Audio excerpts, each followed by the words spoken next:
everybody. I want to personally welcome you to this episode of Brains with Brian. And this is a monthly series where we'll be talking to world experts in the field of neurology, research, rehabilitation, and music, and discussing all things from digital therapeutics to rehabilitation and music and neuroscience. Each month, we feature a new expert who provide valuable insight into these important topics. And our goal is to help make cutting-edge research and insights more accessible to everyone, told by the individuals who are leading the charge in their respective areas. The show is hosted by me, Brian Harris. I'm the co-founder and CEO of MedRhythms, a digital therapeutics company focused at the intersection of neuroscience, technology, and music to build interventions that will transform the lives of patients living with neurologic injury and disease around the world. If you'd like to learn more about MedRhythms, please visit our website at www.medrhythms.com. And I hope that you'll find today's episode interesting, meaningful, and compelling. And I believe that you will. Today, it's my pleasure to introduce our esteemed guest, Dr. Lousin Moumdjian. Lousin is a rehabilitation scientist with Armenian roots, born and raised in Kuwait. She obtained her Bachelor Master of Physiotherapy from Charles University in Prague. And in 2017, Lousin obtained funding in Belgium to start her own PhD, investigating the effect of auditory motor coupling on cognitive and motor functions in persons with multiple sclerosis.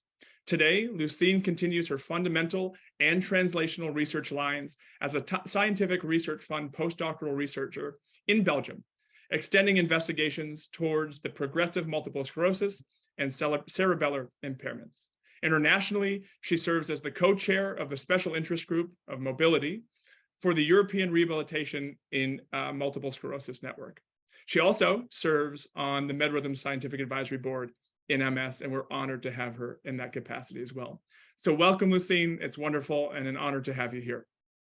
Thank you so much, Brian. And yeah, I'm very, very excited to be here as well. And maybe before we start, I also want to give my congratulations on everything that you have achieved with MedRhythms as well. It's very exciting. Well, thank you so much. I appreciate the kind words. And, you know, maybe to get started, just as a high level background on you, tell us more about your work and your research interests. Yes, so I would say I'm very much interested in how we interact with music. Right? So studying the interaction when we are moving to specific rhythms. So from a fundamental point of view, to understand why we are doing this, what underlies the interaction, concepts like entrainment and synchronization from one end, and then how do we apply it towards rehabilitation in neurological populations. My background is physiotherapy, so I'm very much also interested in that clinical bridging that we do. But first of all, we need to understand the why and how, and then we apply it to the neurological rehabilitation. So I work mainly with MS, but also expanding across disability and also with disorders that have timing the impairments, so cerebellar impairments and so on. So we really can understand why are we moving to timing? What is, why do we synchronize? And does everyone synchronize actually? Is it okay if we don't synchronize? And can we still use these strategies? And so basically really understanding the fundamentals, not only from the side of the behavior movement, but my recent work also expands with collaborations with neuroscientists to developing methodologies where we can also measure neural synchronization, neural entrainment in our brains in order to understand this, these fundamental questions a little bit more. Excellent. Well, thank you for that. And, you know, we know this, you know, historically, this is a fairly niche field, right? Specifically studying music and neuroscience, and more specifically, the impacts of rhythm on movement, auditory motor, entrainment, et cetera. How did you get interested in this to begin with? Yes, it was actually quite, I say, it wasn't spontaneous. I would say it was more like a flow, you know, actually when you listen to music, you go into the flow. I think it was something like that. In fact, when I came here to Belgium in the lab of the PI, Professor Face, he works a lot with MS. And I started working with cognitive motor interference, right? So dual tasking and so on. And from there, of course, this concept of cognitive motor was there. And I don't know how I started to think a little bit about like, first of all, dance, movement, music, and so on. And from there, my thoughts went into, okay, I don't know if you play music, and yes, you do, but I mean the audience. But you know, when you play an instrument, you are, of course, using motor outputs, but also cognitive processes. So the first thing I did was I studied the literature on, okay, were there any evidence between musicians and non-musicians? And there was tons of evidence showing the structural changes in the brain of musicians compared to non-musicians, which makes sense. It's like when you go to a gym and train a muscle, of course, you gain muscle strength, right? And so on and so on. But there was really a lot of evidence happening. And I think at that time, technology was also improving at the same time. So we were really, there was a huge boost in understanding the neuroscience of music. So that was being done in musicians and non-musicians.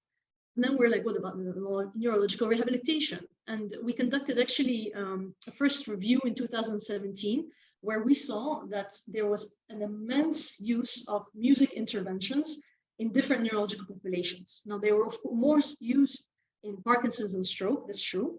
But there was a lot of input that we saw.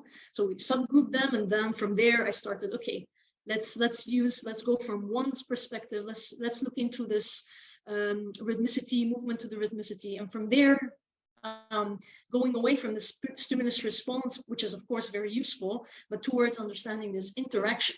What is happening when we are interacting with an auditory stimuli? We have this motor output, then we have the cognitive and the perceptual and so on. And that's how actually the work kind of started. So it really was a flow. And yeah, 8 years later, we're here and we're still, we made a lot of progress, but there's so much still to do. And yeah, it's like diving into that flow. What is your musical background? Well, younger, I used to play piano. Yeah, I was trained in piano, but I must say you do not want to hear me play at the moment. And then I was self-trained, yeah, with the guitar and things like that. So I always grew up also in a very musical family. There was always music at home, live instruments from the saxophone to all instruments. So and my culture also, actually, we're very, actually, when you go into a dinner or something like that, someone starts singing, or someone gives a rhythm and everyone starts dancing. So I think the music is in us, the rhythm is in us, and then yeah, so you feel there's something there. Yeah. That's wonderful. I think that's something that American culture should learn, is when we start, when we have dinners, people should just start singing and dancing, because I think that would be a nice addition to our lives here. Sometimes it also helps, like, empty out the table and get the guests out. Yeah, absolutely, absolutely. So as we think about, much of your work is on this concept of auditory motor coupling, and specifically from a mechanistic perspective. So for the audience, and many of them may be, lay people in terms of the science of this, could you talk a little bit, explain what is auditory motor coupling? Yeah. So in simplistic words, if you can imagine, I'm not talking specifically in terms of coupling to a rhythm. Yeah. So when the concept, you have to conceive two oscillatory rhythms that are interacting at the same time. So imagine a rhythm. Yeah, so you have some beats that are oscillating at a specific frequency over time. So these are repetitive. And then imagine someone tapping or walking that are also cyclic in nature. And what happens over time is there is these two cycles. They lock in phase or in period. And there's a few theories behind this. The first is this dynamical systems theory, which is a physical attraction, actually. This is proven in physics, the Huygens peduncles, I think they're called. Yes. Yeah, pendulums, sorry, pendulums. So yeah, when you have a few peduncles and you start oscillating them, after a point, they will align in certain phase. So they will either oscillate together in this phase or in antiphase as well. And actually, these are two states of locking. Yeah, sorry, in phase and antiphase. That's one. But we are also biological humans, and we have cognitive processes and perceptual perceptual processes as well. So this is where the prediction theories come in.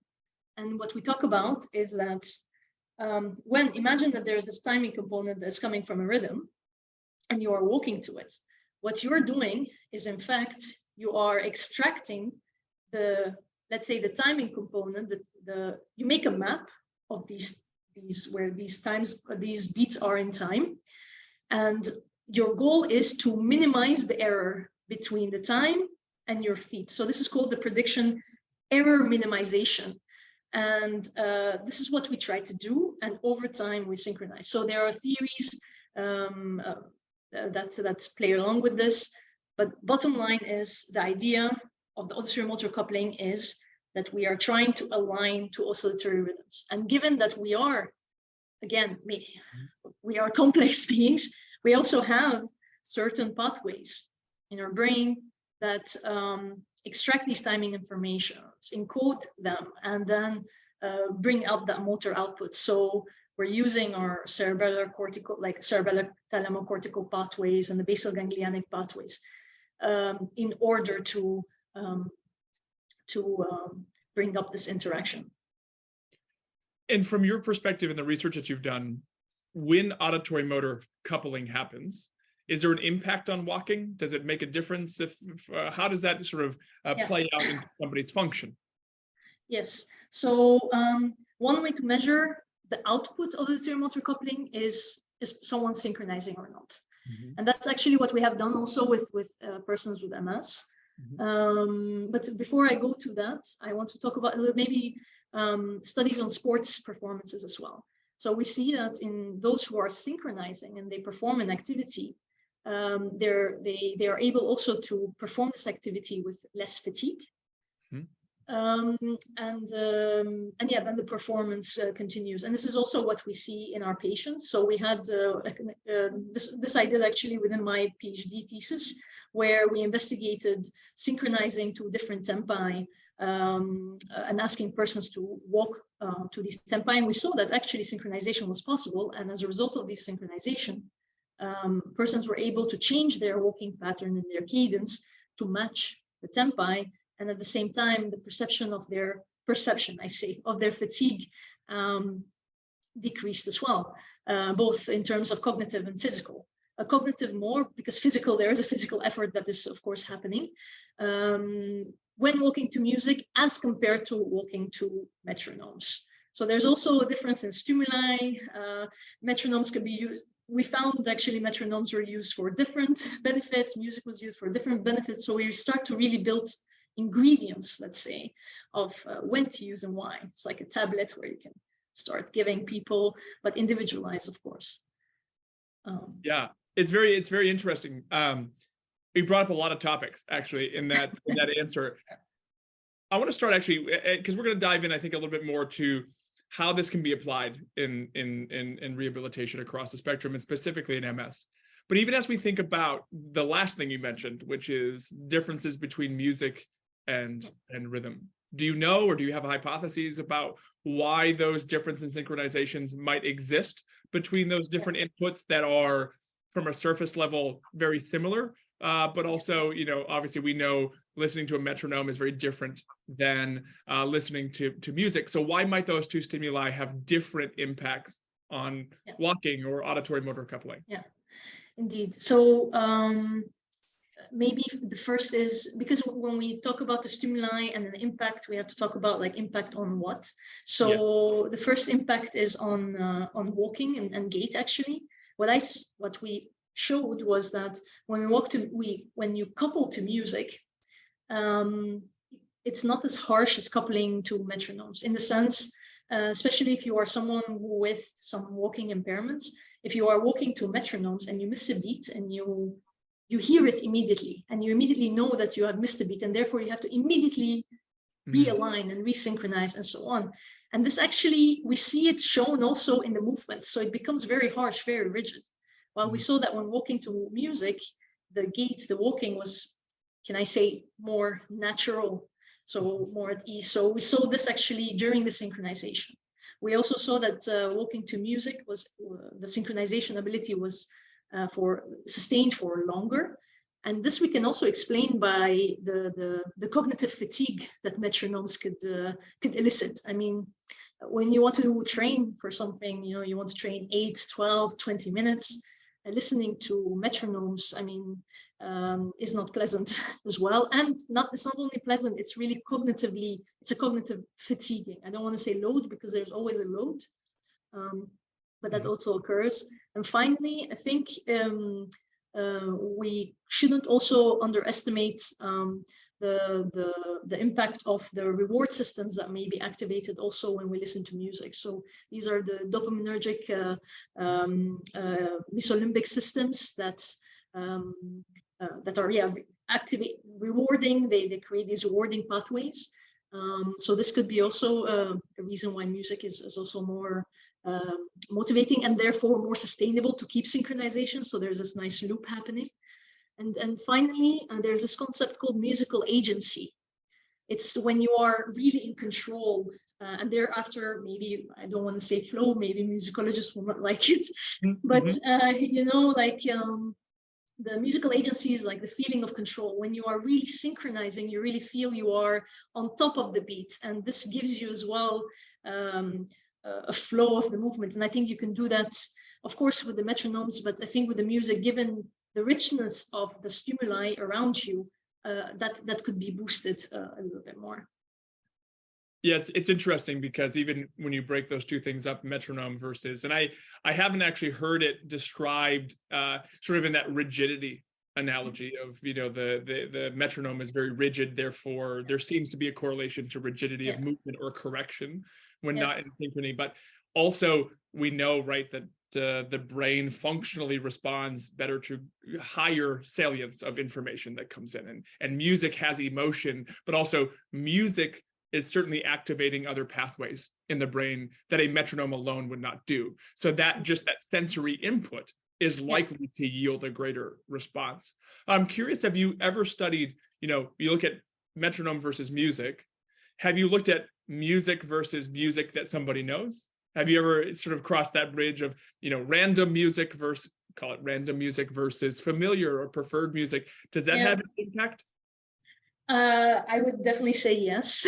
We haven't yet done it because honestly, that's actually where we have the restrictions of the laboratory, where we really have to standardize. What we do always is try to, we create genres and persons choose their preferred genre, and they have no choice of the song but the genre. But yes, there's a lot of work on familiarity versus pleasantness. So the more familiar you are with, of course, you already know that rhythm, you already know that temporal pattern. So you might actually react to it differently. And actually, this is something that I always advise to capitalize in rehab. If you want to learn something new, then use non-familiar rhythms. If you're training for a long time and you want to motivate someone and you just really want to get the movement out, use familiar rhythm. So indeed, there's actually a lot to play around here. It's so personal. Right. It's very interesting, but scientifically incredibly hard to study, right? Because if something is familiar, we all know that that's a scale, right? Like, how familiar is it? Do you know every word or do you know most of the words, right? There's a difference there. And even as we think about preference, is it your favorite song or is it just a song that you like?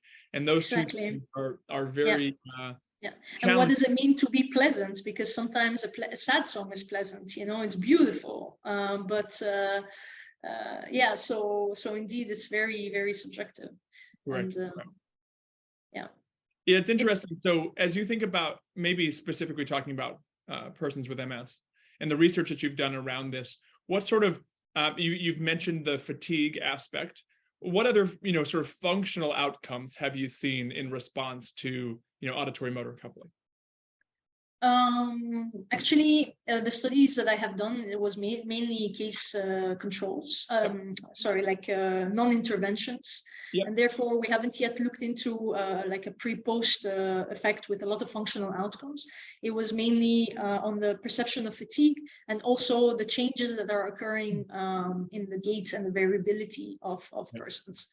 And so what we have seen was that we were able to change the gait pattern of a person. So synchronization was also very much possible. I also very much focused actually on synchronization measures in terms of consistency over time, but also were the persons actually synchronizing, predicting? So were they always synchronizing before like anticipating the beat and reacting to it, or were they reacting? And these also are very important points, because then you can also use this to later on to individualize how do you give the specific rhythms in order for them to react to very much. So I really focused on that synchronization and more on the fatigue and the gaits at this moment. But indeed, it will be very nice to have a look after an intervention, of course, the effects on longer other functional measures. Yeah. Right. And it's interesting. I mean, the first research of yours that I found was in this, the area of fatigue, and I found it fascinating to understand. And I certainly have some hypotheses around that as well. But I'm curious, you know, for the audience, if you could sort of briefly discuss, when you use the term fatigue and cognitive fatigue, what is the difference between that and physical fatigue? And also, as you think about why I think this is also relevant in people with MS, is that we know that fatigue is a common symptom of people with MS. So when we think about walking, we think about moving, we think about fatigue being present as a symptom. If you could delineate between those two things, but also why does it matter? You know, why are we studying that as a specific outcome? Yes, the topic of fatigue in MS yes. is very complex. But indeed, you differentiate between primary fatigue that are really caused by the pathophysiology of MS itself, and the secondary fatigue, of course, that is caused by the secondary causes, including, for example, lack of sleep and the medication and all these things that occur. And then indeed you divide them into physical and cognitive. And then later on, you also have to, when we talk about fatigue, we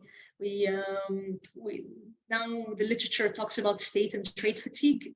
I must say that, colleagues of mine that work much about it can really define these in very much in detail. But then we also then move towards fatigability, which is performance-related outcome of, for example, walking-related fatigability.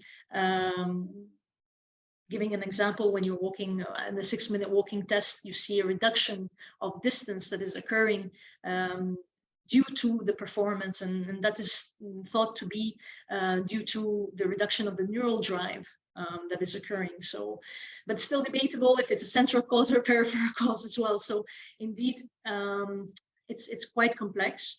But why it's divided also into the cognitive and physical, I think we need to first pinpoint the prevalence of these symptoms in order to have efficient treatments to them. I think the new era right now, we're talking about personalized medicine, individualization, but more personalized. And I must say that sometimes even describing fatigue is not easy. So for me, when I talk about cognitive fatigue, I really have to ask, what do you feel in your head? You know, and then when you talk about the physical fatigue, is it really your body?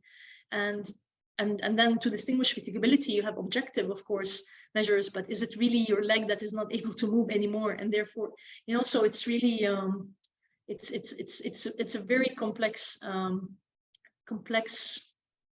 things that I think we still have to dissect a little bit more to understand the mechanisms, and thereafter to really understand if auditory motor coupling can impact and what. And that's why I think we need to understand the mechanisms of action.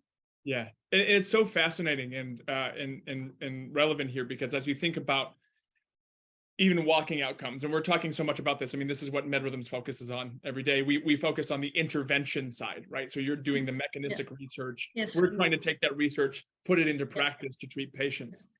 What we care about is improving walking in some respect across neuroinjury disease.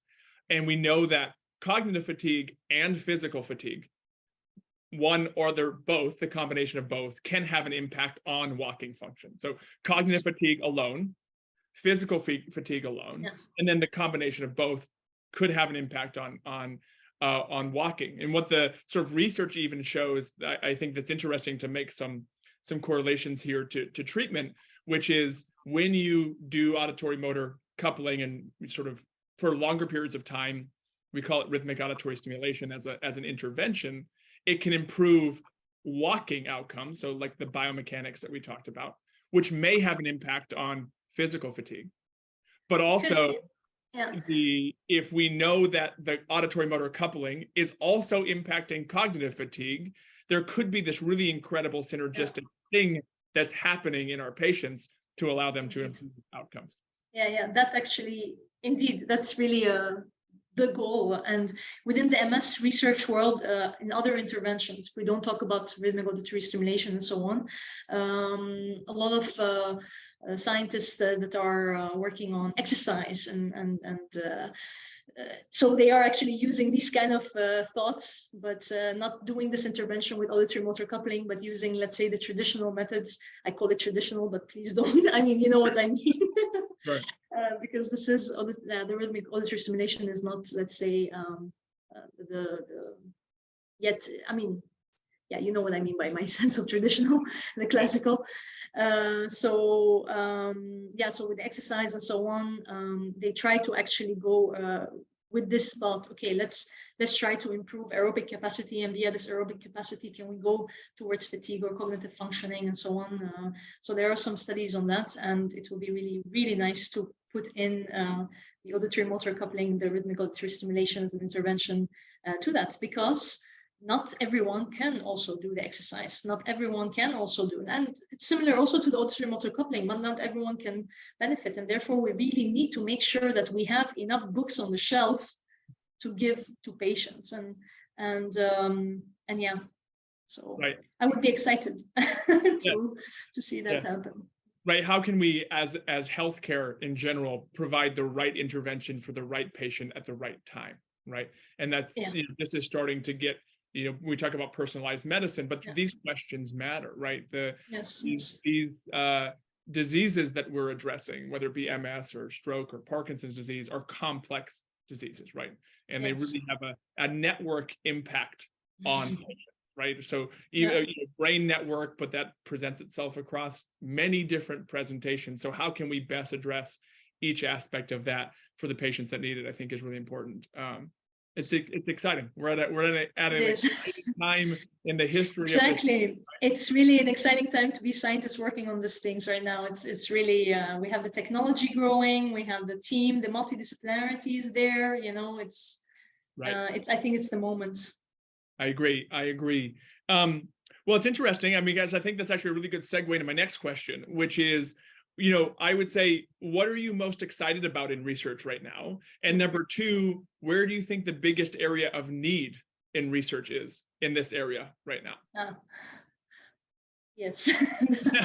So no, indeed, I really am excited about the different disciplines really joining hands, and that movement right now is a part of it, I must say, because this auditory, this perception, action, I mean, it's not, it has been here, of course, there's been a lot of strides from our psychological colleagues in neurosciences that have really pushed it forward.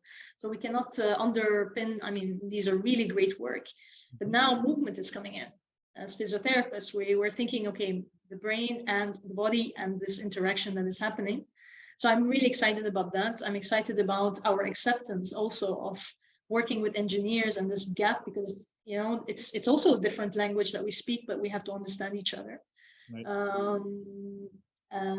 So this is what I think really excites me the most. And what is the need? What's the biggest unanswered questions that you have that we need to be addressed next? Yeah, so I would like to, I really, I want to understand the components of this auditory motor coupling. I want to like take this, open it up, and really understand it very, very well. In order, I think if we are able to do this using within different models, if like think of pathological models, the answer can go towards personalized medicine. So basically, why and the how. That's my interest. I'm a fundamentalist going into clinical, so that would be my interest. Right. And yeah. Yeah. Well, I think that's we must understand the why and the how, right? If we're going to best, treat the patients that need it. So yes. I appreciate that very much. Hard to believe we've come up on our time here. Time flies when you're having fun. My last question, which is maybe the hardest question, which is, what's your favorite music? If you were doing the study on yourself and you had the playlist of familiar music, what is Lousin's playlist here? The one that I really like to listen to, I cannot walk to. Well, I can when I'm relaxed. Sure. I go for Nina Simone's "Feeling Good." I really love that song. Actually, sometimes I really like, in the mornings when you listen to that, it really classic. You cannot go wrong with "Feeling Good" with the original version. That's correct. Yeah, it's a classic song and a beautiful song. So thank you for that. Yes. And Lousin, thank you so much for being here, and thank you for the work that you're doing and the research that you're doing. I mean, it's so important for, us personally, me personally, and the work that we're doing at MedRhythms to be able to use this as the foundation of the treatments that we're trying to provide to really make an impact in the world. And, we couldn't do it without the work that you're doing as scientists. And so thank you for that. And thank you for being here today. My pleasure. I'm looking forward to further work as well. Yes, well, thank you so much. And thank you everybody for being here and for attending today's episode, and keep an eye out for our next episode, which we'll be announcing our next guest very soon. And as a reminder, if you'd like to watch this episode again, or you'd like to learn more about MedRhythms, you can check out our website at www.medrhythms.com. And thanks again for being here and for tuning in.